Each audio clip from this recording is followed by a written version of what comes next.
sejam bem-vindos a mais um vídeo do projeto de monitoria virtual de sinais e sistemas. Aqui é a Lorena e no vídeo de hoje nós vamos falar da análise no domínio do tempo de sistemas em tempo discreto, que é o capítulo 3 do livro do Latte que o professor Eli está usando como referência. Então, neste vídeo, nós vamos ver algumas aplicações daquelas definições de linearidade e invariância no tempo que a gente viu nos vídeos anteriores do projeto de monitoria virtual e vamos ver também dois métodos que são utilizados para verificar a relação entre a entrada e a saída de sistemas lineares invariantes no tempo. E aí vamos verificar um pouco da teoria e a resolução através de simulação computacional. Então vamos lá. Então, como eu falei, neste vídeo nós iremos considerar dois métodos para descrever a relação entre a entrada e a saída de sistemas LT e T, que são sistemas lineares, discretos e invariantes no tempo. O primeiro método é a convolução. Esse método ele vai caracterizar o sistema em termos da sua resposta a um impulso. Já o segundo método é a equação de diferenças, que vai caracterizar o comportamento da entrada em relação à saída do sistema. Vamos começar falando da convolução, do primeiro método. Então, a convolução é o nome dado a uma operação matemática entre dois sinais, cuja saída é um terceiro sinal. Então, a convolução nada mais é do que uma operação matemática. Pode até comparar essa operação com as operações que a gente já conhece. Por exemplo, a soma. A soma é uma operação matemática. A gente pega um número com outro número, faz a operação, resultando num terceiro valor, num terceiro número.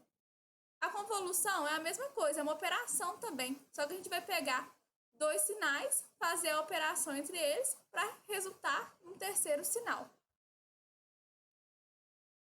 E esta operação ela vai ser chamada de soma de convolução quando o sistema for de tempo discreto e integral de convolução quando o sistema for de tempo contínuo. No nosso caso, nós vamos trabalhar com a soma de convolução, porque nós iremos trabalhar com sistemas de tempo discreto neste vídeo. E todas as vezes que a gente quiser determinar a saída de um sistema LT e T a um sinal de entrada qualquer, nós devemos realizar esta operação de convolução entre o sinal de entrada e a resposta impulsional. Então, o que seria essa resposta impulsional? É a resposta que o meu sistema LT e T vai ter a uma entrada que é um impulso. Então, vamos ver aqui na imagem para ficar mais claro. Esse daqui é um impulso. O impulso é definido como 1 para n igual a 0 e 0 para n para valores de n diferentes de 0. Se eu pegar este impulso e aplicar ele no sistema linear invariante no tempo, ele vai resultar em uma saída que é a resposta do sistema a este impulso. E essa resposta, definida como esse H de n, é muito importante para a gente, porque ela caracteriza o nosso sistema. Ou seja, o que isso quer dizer? Que se a gente tiver a resposta impulsional, a gente consegue determinar a saída desse sistema para qualquer entrada arbitrária que a gente for considerar. Então, se a gente pegar qualquer entrada x de n e aplicar no sistema, se a gente souber a resposta impulsional, a gente vai fazer a operação de convolução entre essa entrada, x de n, e essa resposta ao impulso. E essa operação da convolução ela é representada da seguinte maneira: y de n é igual à minha entrada, x de n, convoluída, que é representado por esse asterisco, pela minha resposta impulsional, que é o h de n. Que também, no caso dos sistemas discretos, pode ser representado por este somatório, de m igual a menos infinito até infinito, de x de m vezes o impulso de n deslocado de m unidades. Mas de onde surgiu essa expressão, esse somatório? Então, nós vamos entender de onde que surgiu esse somatório agora. Então, essa expressão ela pode ser obtida juntando as duas propriedades dos sistemas lineares invariantes no tempo, que é a linearidade e a invariância no tempo. Mas antes de considerar essas propriedades, nós primeiro temos que considerar um sinal x de n aplicado à entrada do sistema. Nós sabemos que um sinal discreto ele pode ser escrito como uma soma ponderada de impulsos deslocados no tempo. Então, como assim uma soma ponderada de impulsos deslocados no tempo? Então, vamos ver um exemplo aqui para ficar mais claro. Eu tenho aqui esse sinal discreto, x de n, ele vai de n igual a menos 2 até 4, com diferentes valores aqui. Ele vai decrescendo os valores de menos 2 até 4. Então, esse sinal ele pode ser escrito como uma soma de vários impulsos deslocados no tempo. Então, se a gente for ver, o nosso impulso ele é assim, ó. Ele é 1 para n igual a 0. Então, ele está aqui. No meu tempo igual a 0, ele é 1. Quando a gente aplica o deslocamento de tempo nesse impulso, nós iremos substituir o meu n por n menos m, sendo m o tanto que eu vou deslocar no meu sinal. Então, por exemplo, se eu aplicar um deslocamento positivo, ou seja, se o meu valor de m for positivo, meu impulso, meu n vai ser n menos m, e o deslocamento do meu sinal vai ser para a direita. Então, a gente pode ver isso daqui, ó. Eu apliquei um deslocamento m, de m unidades, no meu impulso. Então, ao invés dele ficar aqui no zero, ele é deslocado para a direita de m unidades. Agora, se eu aplicar um valor de m negativo, o meu n vai passar a ser n mais m, e o deslocamento vai ser para a esquerda. Ou seja, ao invés dele ficar aqui no tempo igual a zero, ele vai ser deslocado de n unidades para a esquerda. Isso daqui é só para a gente relembrar o deslocamento no tempo. Para a gente relembrar esses conceitos, que quando aparecer impulso de n menos m, quer dizer que a gente aplicou um deslocamento de m unidades para a direita, e já quando aparecer n mais m, a gente sabe que o impulso está deslocado para a esquerda. Voltando para o exemplo, está aqui meu sinal x de n, e eu quero mostrar como esse sinal pode ser descrito como uma soma de impulsos.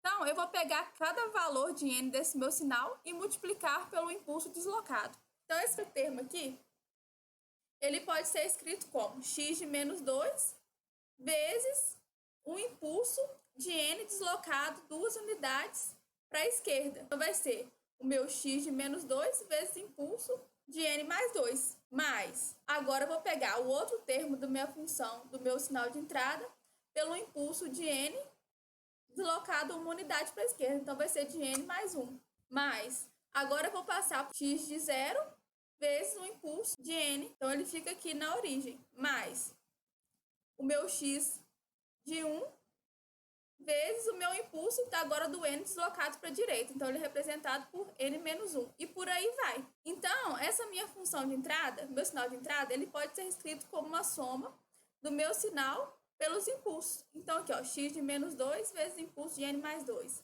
Mais x de menos 1, impulso de n mais 1. Quantos valores de n tiver o meu sinal. Então, generalizando esse somatório, a gente pode ver que ele é meu x de m vezes o impulso de n menos m. Isso daqui é uma forma de escrever o meu sinal de entrada como sendo a soma ponderada do meu sinal pelos impulsos deslocados no tempo. Então, agora nós vamos ver como a gente chegou naquela expressão da convolução através das propriedades dos sistemas LD e T.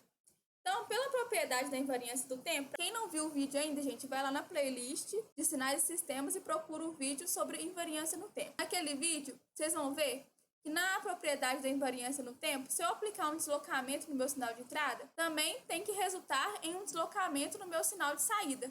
Então, nós vamos aplicar um deslocamento de m unidades no nosso sinal de entrada, que no caso é um impulso, vai gerar um deslocamento no nosso sinal de saída, que é o h, que é a resposta ao impulso. Aplicamos a propriedade da invariância no tempo. Vimos que a gente aplicar um deslocamento na entrada, vai gerar um deslocamento na saída. Agora, vamos aplicar a propriedade da linearidade. Então, se vocês verem o vídeo lá também, vocês vão ver que a linearidade, ela envolve duas propriedades, que é a aditividade e a homogeneidade. E o que quer dizer essas propriedades? Que se eu pegar um sinal, um valor, e multiplicar pelo meu sinal de entrada, num sistema linear, a saída também vai ser multiplicada por este mesmo valor. Então, eu peguei aqui um x de m e multipliquei pela minha entrada, que já está deslocada no tempo. Para um sistema linear, se eu fazer isso na minha entrada, a minha saída também vai ser multiplicada. Então, meu x de m fica aqui também multiplicando a minha resposta ao impulso deslocado. Agora, pela propriedade da superposição que os sistemas lineares possuem, se eu somar todos os termos da minha entrada, a minha saída também vai ser a soma da resposta do sistema a cada uma dessas entradas. Ou seja, se eu aplicar uma soma do lado esquerdo dessa equação, a mesma soma vai acontecer do lado direito. Então, aplicando o somatório nessa equação, ficou somatório de m igual a menos infinito até infinito, de x de m, impulso de n menos m. E agora, aplicando o mesmo somatório do lado direito da equação. Então, ficou somatório de m igual a menos infinito até infinito, de x de m, h de n menos m. Só que se a gente for observar esse somatório, a gente vai ver que essa pressionando equivale ao meu x de n, que a gente acabou de ver. É meu próprio x de n, que meu x de n era o somatório da minha função pelo impulso deslocado. E essa parte aqui vai ser o meu y de n, que é a minha própria convolução. Então, o somatório do lado direito é chamado de somatório de convolução de x de n pela minha resposta impulsional h de n. Então, é daí que surge a expressão da convolução. E agora, se a gente quiser saber a convolução de dois sinais causais, x de n e g de n. Então, a gente vai pegar a expressão da convolução e, em vez de fazer a convolução do meu sinal de entrada pela resposta impulsional, nós queremos fazer a convolução entre os dois sinais. Então, nós vamos reescrever da seguinte maneira. Vai ser o somatório de m igual a 0 até n, de x de m vezes g de n menos m. E o procedimento gráfico para determinar esse somatório é o seguinte. Primeiro, nós temos que inverter o meu sinal g de m em relação ao eixo vertical. Depois que a gente realizar essa inversão, nós temos que deslocar o g de menos m, que é o g já invertido, por n unidades para obter g de n menos m. Depois que a gente fizer esse deslocamento, nós temos que multiplicar o x de m com esse g de menos m e somar todos os produtos para obter o meu sinal convoluído. Então, nós vamos ver esse procedimento gráfico no octave, que vai ficar bem mais fácil de entender a convolução. Então, vamos ver. Nós queremos resolver esse exercício aqui, ó, onde ele deu o meu sinal x de n e quer que eu faça a convolução desse sinal com esse outro sinal g de n. Então, a gente pode observar aqui que o nosso sinal x de n ele é um formato triangular aqui. Ele possui valores diferentes de 0 somente para n igual a 1 até n igual a 5. E já meu sinal g de n, ele possui valores iguais a 1 para n igual a 0 até n igual a 5. Então, nós vamos ver o passo a passo do código desenvolvido para a gente resolver essa convolução entre esses dois sinais através do procedimento gráfico. Então, vamos lá. Então, esse aqui é o código da soma de convolução através do procedimento gráfico. A primeira coisa que a gente faz no código é definir o número de amostras, né, o período. Então, a gente definiu que o nosso n ele vai ser de menos 10 até 10. E depois que a gente fizer isso, nós temos que definir os nossos sinais, que a gente quer fazer a convolução entre eles. Então, primeiro nós vamos definir o nosso sinal x de n. Então, para a gente definir o nosso sinal x de n, que ele está mostrado aqui do lado, no octave, como ele só possui alguns valores diferentes de zero, nós podemos criar o nosso x de n como um vetor de zeros, que vai de 1 até o tamanho desse vetor n que a gente criou aqui em cima. E observar no vetor n somente quais índices que equivalem aos índices que vão ser valores diferentes de zero. Então, nós vamos clicar aqui no nosso n e vamos ver aqui no editor de variáveis que aqui, ó, só a partir do índice 12 do meu vetor n, que é o meu valor de n igual a 1, que eu vou ter um valor diferente de zero. Então, eu venho aqui e escrevo x com o índice 12, ele vai ser equivalente a meu n igual a 1. Então, no meu n igual a 1 na figura, ele vale 1. Então, eu venho aqui e escrevo x de 12 igual a 1. Agora, o próximo. O x com o índice 13, ele é equivalente a meu n igual a 2. No meu n igual a 2, a minha função vale 2. Então, eu venho aqui e escrevo. E faço isso para todos os termos que forem diferentes de zero. Então, aqui ficou no índice 14, no índice 15 e no índice 16. Agora, o próximo passo é definir o nosso sinal g de n. O nosso sinal g de n, ele também só possuía valores diferentes de 0 para n igual a 0 até n igual a 5. Então, nós vamos fazer o mesmo procedimento, definir ele sendo como um vetor de zeros e pegar somente os índices que a gente precisa alterar e pôr os índices igual a 1. Então, a gente vai atribuindo aqui os valores. Agora, a gente pode pedir para plotar esses sinais, para a gente ver se deu certo. Então, na hora que a gente executar aqui, vamos ver que os nossos sinais x de n e g de n deram exatamente o que a gente queria. Agora, nós podemos iniciar os procedimentos gráficos da convolução. Então, o primeiro passo é inverter o nosso sinal g de m para obter um sinal g de menos m. Então, para fazer isso, primeiro nós temos que criar uma variável para representar esse g menos m. Então, nós criamos aqui a variável g menos como sendo um vetor de zeros que vai de 1 até o tamanho do meu vetor g, sendo o tamanho do meu vetor g igual a 21. Então, esse meu vetor g menos, ele vai de 1 até 21, somente com valores iguais a zero. Então, feito isso, nós vamos criar um laço for e vamos considerar que, para ir igual a 1 até o tamanho do meu vetor g, que é 21 menos 1, vou colocar o meu g menos, recebendo essa posição do meu vetor i que eu acabei de colocar aqui, como sendo g igual ao meu g com o índice do tamanho do meu vetor g, que era 21, menos o meu vetor i, mais 1. Então, essa operação que está dentro do for aqui é que vai fazer a inversão do meu sinal g. Então, se a gente for analisar o que está escrito nesse código, nós vamos ver que o meu i ele vai de 1 até o tamanho do meu g, que é 21 menos 1. Então, vai ficar i igual a 1 até 21 menos 1, 20. Ou seja, o meu vetor i ele vai ir de 1 até 20, incrementando. Então, ele vai ser esse vetor aqui, ó. Na posição 1 ele vale 1, na posição 2 ele vale 2 e assim por diante. Então, para esse vetor i indo de 1 até 20, incrementando, eu vou fazer que o meu vetor g-, que antes era só de zeros, vai receber essa posição i. Então, por exemplo, para i igual a 1, o g- na posição 1 vai receber o meu vetor g. Aí dentro do meu vetor g, a gente vai colocar length g. Length g é o tamanho do meu vetor g, que é 21. Menos o meu vetor i. Então, a gente vai pegar o primeiro termo do meu vetor i, que é 1. Mais 1. Então, ficou g menos na posição 1 vai ser igual a meu g na posição 21 menos 1, 20. Com mais 1, 21. Na posição 21. Ou seja, o meu vetor g menos na posição 1 está recebendo o valor da última posição do meu vetor g. Perceberam a inversão? O último termo do meu vetor g vai passar a ser o primeiro termo do meu vetor g-. Então, é isso que esse código aqui está fazendo. Então, se a gente for analisar lá no gráfico, a gente vai ver que realizou a inversão, que eu acabei de mostrar. O que antes era o último termo aqui, ó, passa a ser o primeiro termo desse.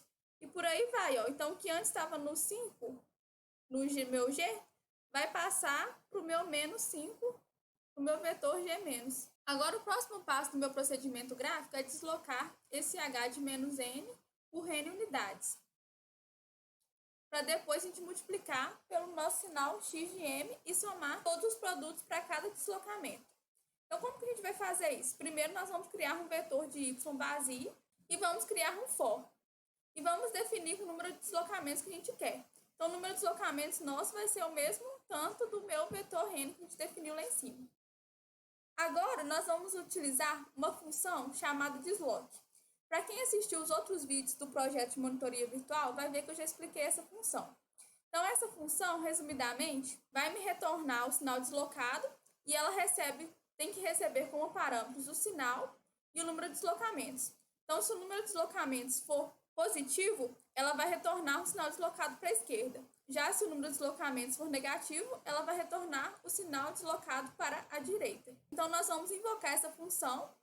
Vamos criar uma variável chamada gDesloc e invocar essa função através do nome dela. O nome que a gente criou é desloc. Então, a gente vai fazer desloc e passar como argumentos o meu g-, que a gente acabou de fazer, que é meu g invertido, e o número de deslocamentos. Esse número de deslocamentos a gente tem que passar negativo, porque como a gente inverteu ali para fazer o g-, aí tem que inverter de volta. E agora que a gente já teve o nosso sinal deslocado, basta a gente fazer o somatório de todos os valores do meu sinal de entrada vezes esse sinal deslocado. E aí a gente concatena esse vetor aqui, que é da soma do produto de cada sinal de entrada pelo meu sinal deslocado, com esse meu y vazio aqui, com esse vetor vazio. E agora basta a gente pedir para plotar o nosso sinal de entrada, o nosso sinal deslocado e a nossa convolução. Então, a gente vai ver passo a passo do que está acontecendo. Então, tá aqui, ó, o que está de azul é o nosso sinal x de m. E aqui, ó, o que vem andando de vermelho é o nosso sinal G de M está sendo deslocado em direção ao meu sinal X de M. Então, aqui ele vai deslocando e multiplicando. Então, por enquanto aqui, ó, a convolução vai dando zero. Por quê? O meu sinal é 1 vezes 0, vai dar 0. Mais 1 vezes 0, 0. E por aí vai. Aí vai dando 0 até chegar no ponto onde eu tenho um valor, que é no meu N igual a 1. Então, aqui, ó, nesse ponto vai ser 1 vezes 1. Então, a minha convolução deu 1. Aí, no próximo, vai fazer 1 vezes 2, 2. 2 mais 1, 3. Aqui, ó, minha convolução deu 3. Aí, depois, ele vem e vai fazer 1 vezes 3, 3.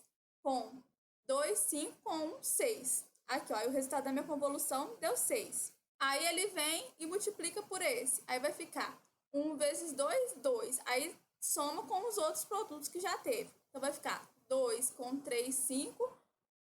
Com 2, 7. Com mais 1, 8. Aí você vê que a minha convolução aqui deu 8.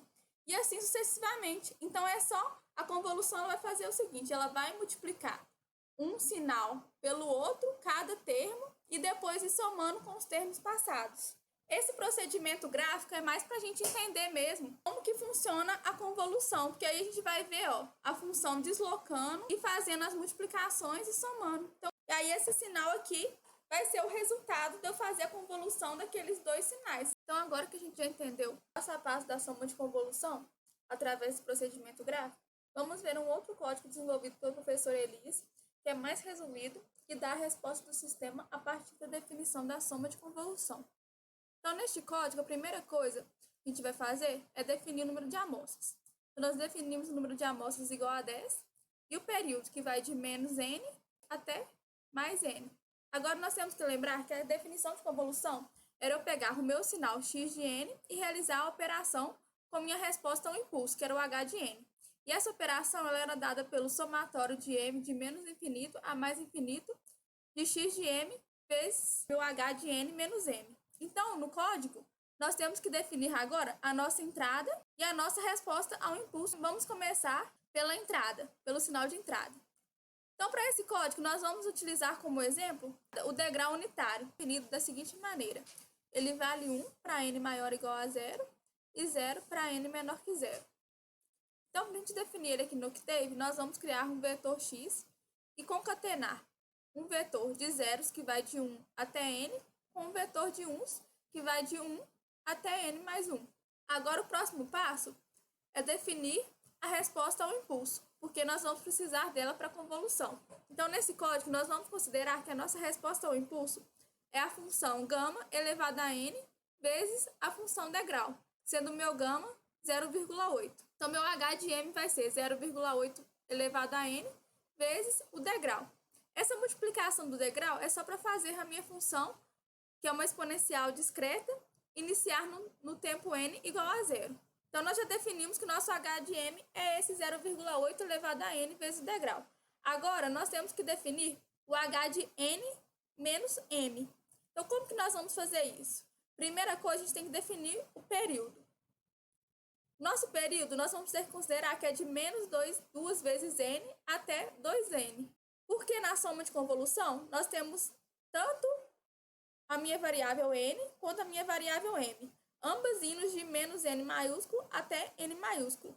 Então, para me definir os valores mínimos e máximos que eu vou considerar, eu vou fazer a soma dos valores mínimos e máximos de cada um desses dois. Então, por exemplo, o meu n maiúsculo mínimo vai ser menos n com mais menos n, que vai dar menos 2n.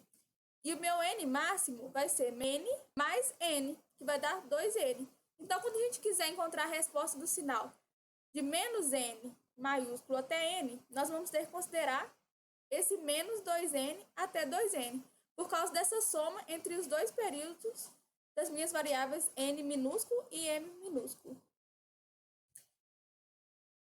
Então, vamos definir o nosso sinal h de menos m. Primeiro, nós vamos definir o sinal h como sendo um vetor de zeros que vai de 1 até meu n maiúsculo máximo, que vale 2 vezes n maiúsculo. Feito isso, nós vamos ter que criar um laço. Então, para a variável ni, indo de 0 até 2 vezes n, nós vamos criar uma variável chamada h de i, que vai ser o meu gama elevado a esse variável ni que eu acabei de criar. E depois vamos concatenar o vetor de zeros com esse h de i. Então, agora que a gente já definiu o sinal de entrada e a resposta impulsional, nós temos que fazer o somatório da convolução. Então, nesse somatório da convolução, nós vamos precisar criar dois laços. Um laço para a minha variável m, que é o do somatório, e um laço para a minha variável n, ambos indo de menos n até n. Então, a primeira coisa, nós vamos criar uma variável chamada y, que é recebe um vetor vazio. E esse vetor vai armazenar a resposta do sistema y de n. Agora, vamos criar o primeiro laço da minha variável n minúscula, indo de menos n maiúsculo até n maiúsculo. Esse vai ser o tempo que a gente vai avaliar o sistema. E dentro deste for, nós vamos criar uma variável chamada y de n, recebendo zero, que vai ser o valor de yn para um dado n. E dentro desse for também, nós vamos colocar o outro laço, que vai ser da variável m, que é a variável do somatório. E dentro desse laço da minha variável m, nós temos que realizar a conversão do tempo discreto da convolução, que é de n menos m, para índice.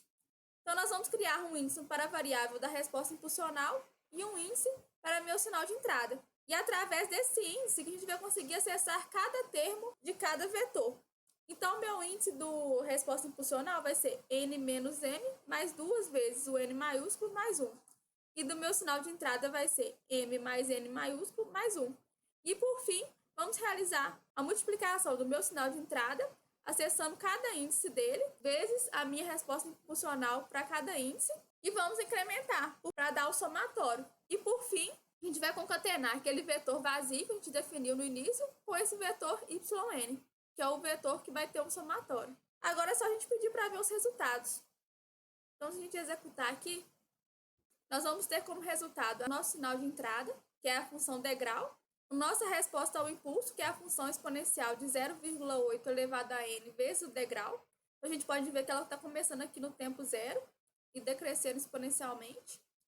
E a convolução vai fazer a soma da multiplicação de cada termo do meu sinal de entrada por cada termo da minha resposta ao impulso. Então, por exemplo, o primeiro termo do meu resultado da convolução vai ser esse primeiro termo do meu sinal de entrada vezes o primeiro termo da minha resposta ao impulso. Então, ficou 1 vezes 1, 1. Agora, o próximo termo vai ser o meu sinal de entrada, que vale 1, vezes o valor do segundo termo da minha resposta ao impulso, que é 0,8. Então, ficou 1 vezes 0,8, 0,8. Aí, 0,8 mais 1, 1,8. E assim por diante. Então, esse outro código é um código que a gente está usando a definição da convolução, que a convolução é a operação entre o meu sinal de entrada e a resposta ao impulso para obter o sinal de saída do meu sistema linear, discreto e invariante no tempo. Agora vamos ver um pouco sobre o segundo método. O segundo método para caracterizar o comportamento da entrada em relação à saída dos sistemas lineares invariantes no tempo é a equação diferencial linear ou de diferenças de coeficientes constantes. As equações diferenciais, elas são usadas quando a gente estiver trabalhando com sinais de tempo contínuo. Já as equações de diferença representam os sinais em tempo discreto. Então, como nesse vídeo nós estamos falando sobre os sinais de tempo discreto, nós vamos trabalhar com as equações de diferenças. Então, aqui eu elaborei um quadrinho com as principais diferenças entre uma equação diferencial, que é dos sistemas contínuos, em relação à equação de diferenças, que é dos sistemas discretos. Então, a equação diferencial nos sistemas contínuos, ela é dada por este somatório aqui, ó. Que é o somatório de k igual a 0 até o n, e uma constante com esse índice k, vezes a derivada. E isso é feito tanto no y quanto no x. Então, um exemplo físico representado por uma equação diferencial é um circuito RLC. Então, se a gente for lembrar lá de circuitos e da matéria de equações diferenciais, a gente vai lembrar que esse sistema ele podia ser representado por essa equação. Onde aqui, ó, o 2 indica a ordem do sistema. E na prática, essa ordem do sistema, ela indica o número de dispositivos de armazenamento de energia que eu vou ter no meu sistema. Então, nesse caso desse sistema, desse circuito, eu tenho dois dispositivos, que é o indutor e o capacitor. Já na equação de diferenças, ao invés de ter as derivadas, nós vamos ter atrasos no sinal, que é representado pelo N menos K. E um exemplo físico que pode ser representado por uma equação de diferenças, no caso do sistema discreto, é um sistema que processa dados de um computador. Então, a equação de diferenças que representa o sistema nesse caso, ela vai ser dada dessa maneira aqui, ó. E a ordem, nesse caso, ela vai indicar a memória máxima que envolve a saída do sistema. Esse vai ser o significado prático da ordem do meu sistema.